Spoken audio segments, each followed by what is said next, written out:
রক্তের শর্করা মাপার জন্য ডায়াবেটিক রোগীদের অনেকেই নিয়মিত আঙুলে সুচ ঢুকিয়ে রক্ত পরীক্ষা করেন। বিষয়টি কষ্টকর হলেও ডায়াবেটিসের প্রকোপ এবং এর জটিলতা মোকাবিলায় রক্তের শর্করা পরীক্ষা খুবই গুরুত্বপূর্ণ।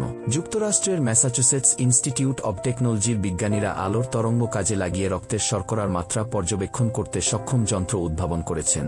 সেন্সরযুক্ত যন্ত্রটির উপর হাত রাখলেই রক্তের শর্করার মাত্রা জানা যাবে, ফলে আঙুলে সুচ ঢুকিয়ে রক্ত পরীক্ষা করতে হবে না ডায়াবেটিক রোগীদের। নতুন এই যন্ত্রের তথ্য অ্যানালিটিক্যাল কেমিস্ট্রি সাময়িকীতে প্রকাশিত হয়েছে।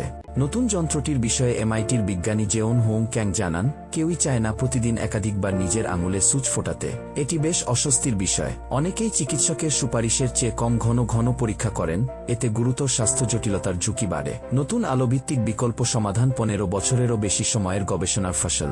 2010 সালে এমআইটির লেজার বায়োমেডিকেল রিসার্চ সেন্টারের প্রকৌশলীরা প্রথম দেখান, রামান স্পেকট্রোস্কোপি ব্যবহার করে গ্লুকোজের মাত্রা পরিমাপ করা যেতে পারে। এই কৌশলে বিভিন্ন অণু কিভাবে আলোকে বিচ্ছুরিত করে তার ভিত্তিতে শনাক্ত করা হয়। ত্বকের উপর কাছাকাছি ইনফ্রারেড ও দৃশ্যমান আলো ফেলে রামান সংকেত বিশ্লেষণ করা হয়।